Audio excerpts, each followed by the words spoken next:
You know, there was a time when society simply expected a man to provide financially for his wife and kids. But today, things are very different. We know how important it is for fathers to play a stronger role in the lives of their children. The father-child relationship can have a positive influence on a child's well-being. Well, here with advice on how men can better connect with their children is Glenn Smyly, speaker and co-founder of the Alivening Project. Welcome, Glenn. Well, thank you, Meredith. It's a privilege to be here today. Oh, well, thank you so much. So tell me a little bit, what is it that children are wanting or expecting from their fathers? We think that what children really want is to be loved, they want acceptance, and they want approval. And our ability to communicate that to them gives them the opportunity to fulfill our expectations. And if we don't give them our approval, they certainly will go for our disapproval. And that's exactly what we don't want. Exactly. And when you say that, you're meaning, you know, going for, if you can't get positive attention, going for the negative attention. Absolutely, and they're very good at it. And sometimes without even realizing it. Right. So in avoiding that, I mean, some men today may have had a father in their home, but not necessarily the hands-on situation that we find today, especially with working mothers. Mm-hmm. So how can a father start working on interaction between themselves and their child? Well, a good way for fathers to connect with their children is that sacred time of the day, which is bedtime.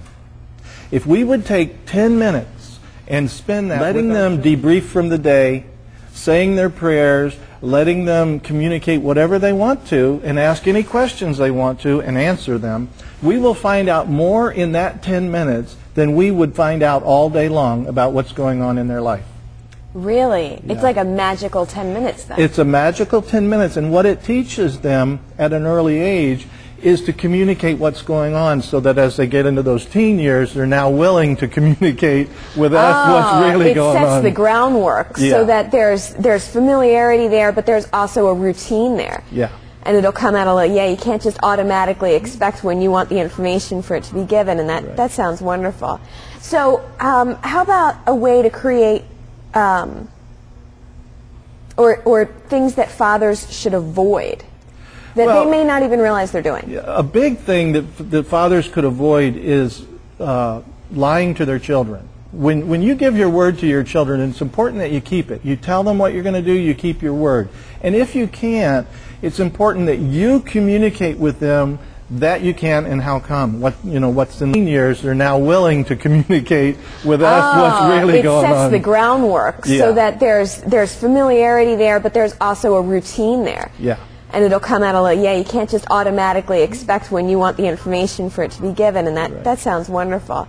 So how about a way to create, or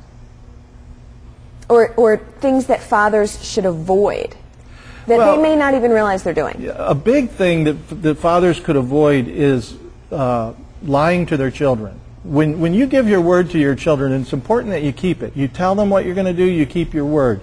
And if you can't, it's important that you communicate with them that you can and how come. What's in the way of you keeping your word with them. You don't want to use your spouse as your secretary or your bad news messenger. You want to let them hear directly from you. Sure. So if there is a situation where you've got to stay late at work, miss the baseball game or something like that, make sure the communication is one-on-one with you and your child. Right, between the two of you. So when interacting, you say that there's always something that you want to teach them in the situation, in that interaction. Yeah, we always come from, what do I want to teach them? In the situation that's going on, I try to draw out from them how they're going to resolve their problem. Instead of giving them my advice, I listen to them. I may share my experiences that may be similar to what they're going through, but then how are they going to handle it? And then we brainstorm until they find the solution for themselves, and it teaches them then to problem solve in their life as they get older. And that's a good idea too, because it's not always coming and saying, fix this for me, but rather let's explore how you can fix it for yourself, because there may be the day that I'm not able to be here to tuck you into bed one night and you need some advice, and you're going to be able to start working it out on your own. Right. My son came to me with a problem with a middle school. When he was in middle school, this one girl was giving him a really hard time, and he was upset about it. And so he asked me, he said, why, you know, finally he asked me for information, and he asked, why is she so mean to me? And I said, well, Michael, it must be that you hurt her feelings sometime. She really likes you, and you hurt her feelings not knowing it, and so she got angry, and now she's being nasty to you. So if you go back to her and you apologize, like you didn't mean to hurt her feelings, you didn't mean to upset her, and you want to be her friend, then it will smooth over and you'll be friends again. And so he went to school and he did that. And it worked. He came home, he was beaming. He said, Dad, I had that conversation. I apologized to her for hurting her feelings, and now we're good friends. Oh, and then that reinforced the bond that you have with him. Yes. And it makes him feel more positive about the experience with you. And although you can't always fix every child's problems or situations, but knowing that you're there and that they can rely on you is helpful. Now, you were also talking, I mean, you've got 6 children of your own. I have 6 children from the ages of 47 to 11. Oh my goodness, that's a lot of experience. I have grandchildren that are older than my children. And when we get together, it's Aunt Who and Uncle Who. But I have a child at Rutgers, a sophomore at Rutgers. I have a freshman at Loyola Marymount in California. I have a high school girl here in Sterling. Oh, and then I have my son is in high school, a senior in high school in Florida, and Ashley is in the 6th grade. So with 6, this is a question that you're going to have the answer to, I hope. Family night.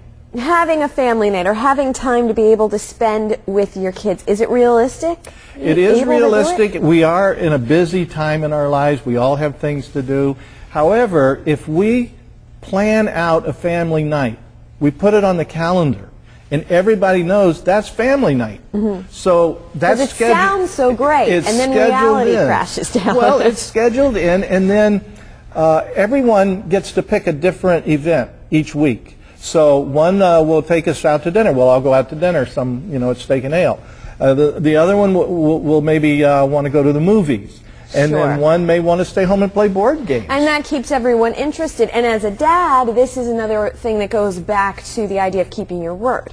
Keeping your word and having quality time with your children.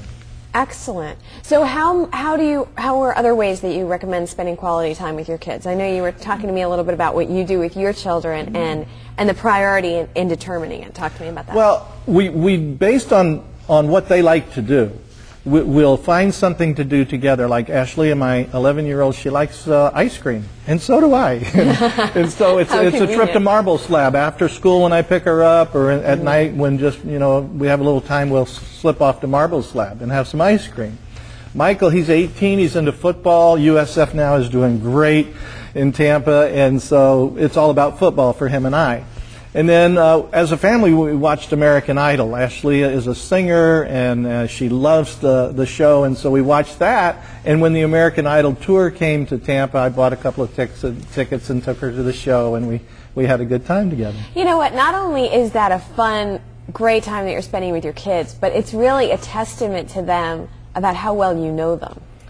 And getting to know your child and being able to identify favorite activities, hobbies, foods, whatever it might be, is really important, and that really says something. Years later, they're going to remember that. And I'll always remember that with them.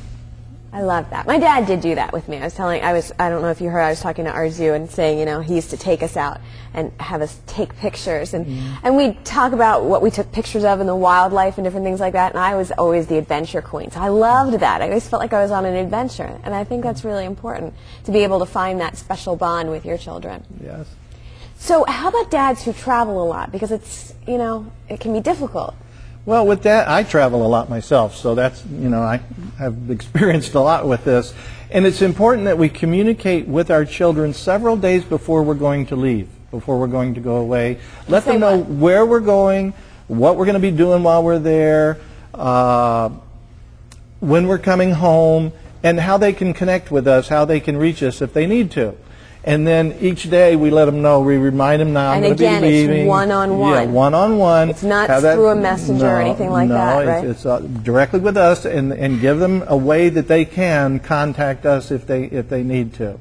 So they're ready. That's wonderful. So it's not it's some way directly that they can contact you, Right. the father, Right. if they need something, even if it's an email or a text message or something like that, as opposed to, don't worry, your mom's going to be here to take care of you, which can make it's you personal probably connection feel a little with you and your disconnected. child. And with Ashley, she has a little brown doggy that she sleeps with, and it's her favorite.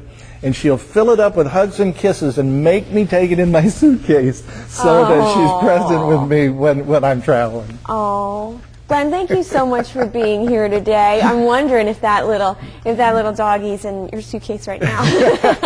Yeah. You seem awfully happy, so I know you've got lots of love. So thank you so much for sharing your tips with us. Well, thank you for having me. Well.